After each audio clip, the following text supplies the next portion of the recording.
अस्सलाम वालेकुम स्टूडेंट्स। आज की वीडियो में हम डिस्कस करेंगे लेसन प्लानिंग के बारे में। लेसन प्लानिंग क्या होती है और क्यों ज़रूरी है। क्लास में टीचर पढ़ाने से पहले जो भी उसकी प्लानिंग वगैरह करता है इसको कहते हैं lesson plan. A detailed description of the individual lesson that a teacher plans to teach on a given day. A lesson plan is developed by a teacher to guide instruction throughout the day. It is a method of planning and preparation. Basically ये एक planning और preparation होती है। Teacher class में कोई भी topic जब पढ़ाता है तो उसकी प्री प्लानिंग करनी होती है। जैसे कि हम लोगों ने कोई भी रेसिपी वगैरह बनानी है तो उसकी हम प्री प्लानिंग करते हैं। लाइक मुझे अगर बिरयानी बनानी है तो पहले उसके मैं इंग्रेडिएंट्स प्लान करूँगी कि मुझे कौन-कौन से इंग्रेडिएंट्स चाहिए। मुझे उसके लिए राइस चाहिए, चिकन चाहिए, बिरयानी मसाला व्हाटएवर जो भी चीज़ें मुझे चाहिए, मैं उसकी प्रॉपर प्लानिंग कर लूँगी। ऐसा नहीं होगा कि मैं बिरयानी बनाने बैठ गई हूँ, फिर मुझे चिकन चाहिए, फिर उस वक़्त मुझे देखना होगा कि बिरयानी मसाला है या नहीं है।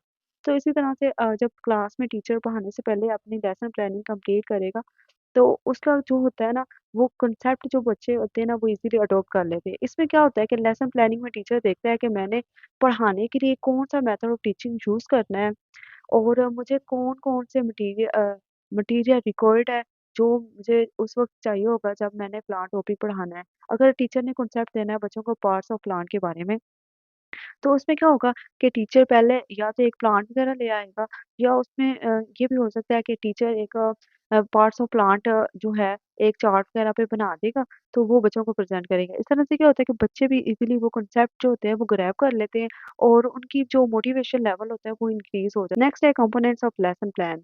को कौन-कौन से कंपोनेंट्स रिक्वायर्ड होते हैं एक लेसन को प्लान करने के लिए। ट्रेडिशनली जो हमारे पास कंपोनेंट्स होते हैं उसमें सबसे पहले name of the lesson. For example आपने जो भी टॉपिक बच्चों को पढ़ाना है, मैंने पार्ट्स ऑफ द प्लांट बच्चों को पढ़ाना है तो वो आप लोग राइट करेंगे। डेट ऑफ लेसन किस वाली डेट में मैंने ये टॉपिक प्रेज़ेंट करना है या लेसन प्रेज़ेंट करना है तो वो वाली डेट राइट करेंगे। मेन ऑब्जेक्टिव क्या है? मेरा ऑब्जेक्टिव ये है कि बच्चों को पार्ट्स ऑफ प्लांट के बारे में इन्फॉर्मेशन आए और उसके अलावा आप ऑब्जेक्टिव बता सकते हैं कि लाइक मैं इसी टॉपिक को आगे कंटिन्यू करूँगी लाइक कि उसमें लीव्स का क्या फंक्शन क्या है? फिर आप बता सकते हैं रूट्स का फंक्शन क्या है? इस तरह से ये ऑब्जेक्टिव आपका क्लियर होना चाहिए। फिर आप देखेंगे कि कौन-कौन सी एक्टिविटीज़ है जो कि यूज़ होंगी इस में, तो तमाम जो प्लानिंग वगैरह टीचर होता है वो पहले से प्लान कर लेते हैं, तो इस तरह से कोई भी प्रॉब्लम नहीं होती टीचर जब भी टॉपिक प्रेज़ेंट करता है उस वक़्त। तो यहाँ पे एक अब्राहम लिंकन उसकी एक क्वोट है मैं आपके सामने शेयर कर देती हूँ। If I had 8 hours to chop down a tree, अगर मुझे एक दरख्त को काटने के लिए 8 घंटे चाहिए ना तो मैं 6 जो आवर्स है ना वो उसके जो कुल्हाड़ा है उसको शार्प करने के में तेज़ करने के लिए लगाऊँगा। इसी तरह से जो लेसन प्लानिंग होती है जितनी हमारी स्ट्रॉन्ग होती है उतना ही अच्छा से हम लोग टॉपिक को एलाबोरेट कर पाते हैं। स्टेप्स फॉर लेसन प्लानिंग कौन-कौन से स्टेप्स रिक्वायर्ड होते हैं इसमें बेसिकली मैं आपके साथ वन बाय वन शेयर कर देती हूँ। ऑब्जेक्टिव्स, लर्निंग आउटकम्स, ये मोस्ट इम्पोर्टेंट थिंग होती है। फॉर एग्जांपल मैंने बच्चों को कॉन्सेप्ट देना है, इम्पोर्टेंस ऑफ वाटर के बारे में देना है, मैंने बच्चों को बताना है कि हेल्दी डाइट और अनहेल्दी डाइट का कॉन्सेप्ट देना है। तो बेसिकली मेरा ये स्टूडेंट लर्निंग आउटकम्स है, ऑब्जेक्टिव है मेरा, मैंने बच्चों को ये सिखाना है। तो अगर आप लोगों का 2 आवर का लेसन है, तो उसमें आपके ज़्यादा से ज़्यादा 2 से 3 ऑब्जेक्टिव्स होने चाहिए, इससे ज़्यादा नहीं होने चाहिए। फिर ये होता है कि आप इज़िली जो है वो उसको इलैबोरेट नहीं कर पाएँगे।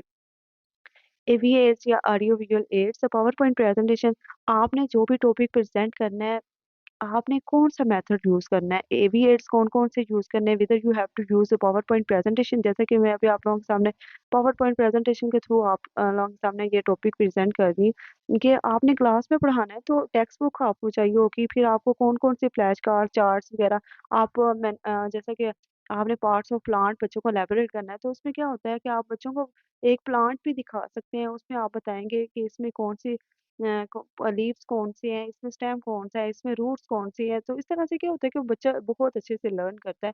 तो इस तरह से आप एक्टिविटी भी कोई करवा सकते हैं।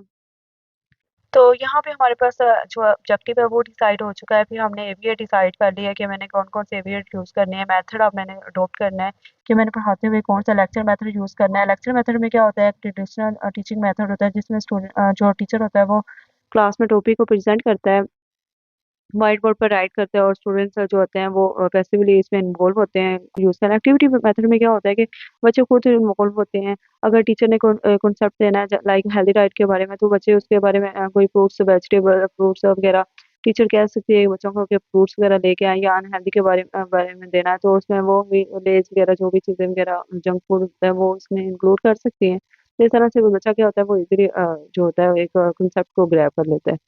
नेक्स्ट है इंक्वायरी मेथड में क्या होता है, टीचर बच्चों से क्वेश्चन वगैरह करते हैं और बच्चे उसका ना आंसर वगैरह करते हैं। नेक्स्ट है ग्रुप वर्क में बेसिकली क्या होता है कि टीचर कोई भी टॉपिक असाइन कर देती है, कोऑपरेटिव लर्निंग और ग्रुप वर्क, तो उसमें स्टूडेंट्स काम करते हैं और उसके फिर जो भी उनके रिजल्ट्स आते हैं। ओपन डिस्कशन है, इसमें भी क्वेश्चनिंग वगैरह आती है, वर्कशीट्स, गेम्स, फिजिकल एक्टिविटीज के थ्रू भी एक टीचर पढ़ा सकता है प्रीवियस नॉलेज। फॉर एग्जांपल अगर टीचर है वो कोई भी टॉपिक पढ़ाना है तो उसके टीचर को पता होना चाहिए कि बच्चों का प्रीवियस नॉलेज कितना है। अगर मैंने बच्चों को पढ़ा रही 4 क्लास के स्टूडेंट्स को मैं पढ़ा रही हूँ, लेकिन मैं कंसीडर कर रही हूँ 9th-10th का, तो इस तरह से तो नहीं होगा ना। तो इसमें आपको पता होना चाहिए कि बच्चों को प्रीवियसली टीचर कुछ क्वेश्चन्स वगैरह पूछ सकती है कि बच्चों को प्रीवियस कितना नॉलेज है। अगर सर्कुलेटरी सिस्टम के बारे में पढ़ रहे हैं तो टीचर पूछ सकती है कि वो सर्कुलेटरी सिस्टम क्या है, फिर नेक्स्ट आगे प्रोसीड करे। तो टीचर को चाहिए कि ये प्रीवियस नॉलेज के बारे में इन्फॉर्मेशन ले। अब बेसिकली हमने सारी प्लानिंग कर ली है, मैंने किस तरह से पढ़ाना है। अब बेसिकली मैंने क्लास के सामने अब मेरी प्रेजेंटेशन आ गई, टॉपिक आ गया, अब आपने टीचर हैं, अब आपने क्लास में जाके प्रेजेंट करना है टॉपिक, सारा काम हमारा हो गया। तो आप अपना मटेरियल पढ़ाएँगे, अपना जो भी टॉपिक वगैरह होंगे उसके बारे में इन्फॉर्मेशन दे देंगी वो स्टूडेंट्स इन प्रेजेंटेशन। अपने आप क्वेश्चनिंग वगैरह कर सकते हैं जब कुछ भी पढ़ा रहे हों, अगर आप कोई चार्ट वगैरह यूज़ कर रहे हैं, आपने अगर पार्ट्स ऑफ प्लांट के बारे में स्टूडेंट्स को बताया तो आप उनसे पूछ सकते हैं कि कौन से पार्ट्स का क्या काम है, लीव्स है, जैसे वो फूड मेकिंग प्रोसेस में हेल्प करता है, तो आप बच्चों से क्वेश्चनिंग वगैरह कर सकते हैं। तो इस तरह से क्या होता है कि स्टूडेंट्स की जो साथ-साथ असेसमेंट भी होती रहती है और आपको पता भी चलता है कि स्टूडेंट्स आपको ये टॉपिक को जो है आप पढ़ा रहे हैं, समझ भी रहे हैं कि नहीं। तो फिर एंड पे आप लोग उनसे कुछ क्वेश्चंस पूछ सकते हैं, कैन बी रिटन और ओरल ओरल भी पूछ सकते हैं, रिटन भी अगर आप मैथ करवा रहे हैं तो आप रिटन में कुछ दे सकते हैं। इसी तरह से वो राइट कर लेंगे।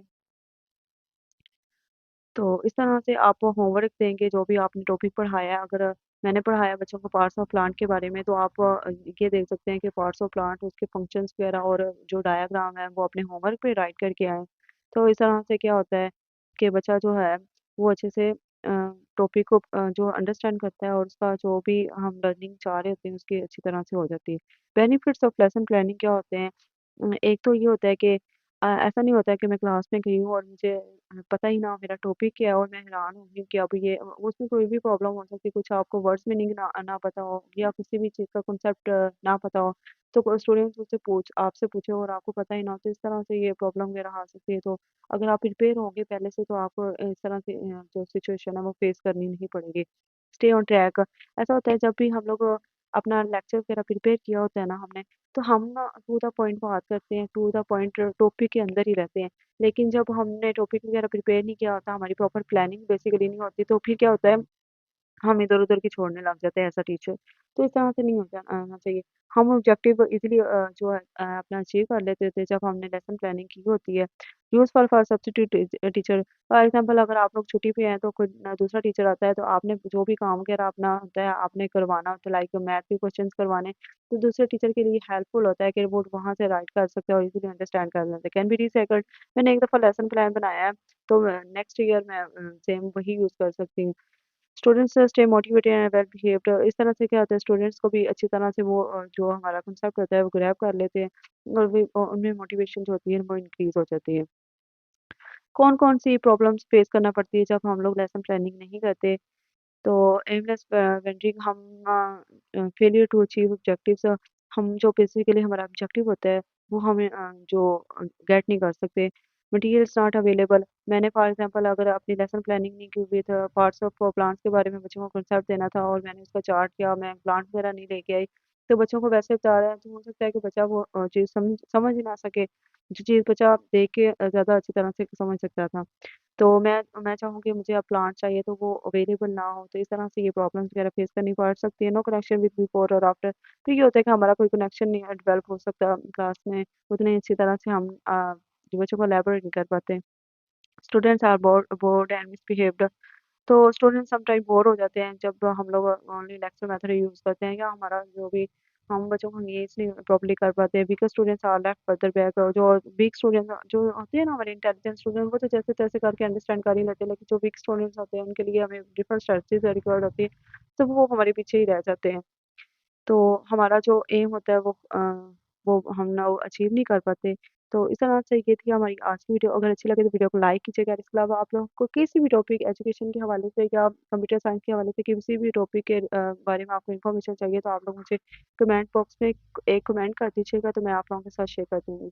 वीडियो अच्छी लगी तो वीडियो को लाइक कीजिएगा और चैनल को लाजमी सब्सक्राइब कीजिएगा। Thank you so much. Allah हाफ़िज़।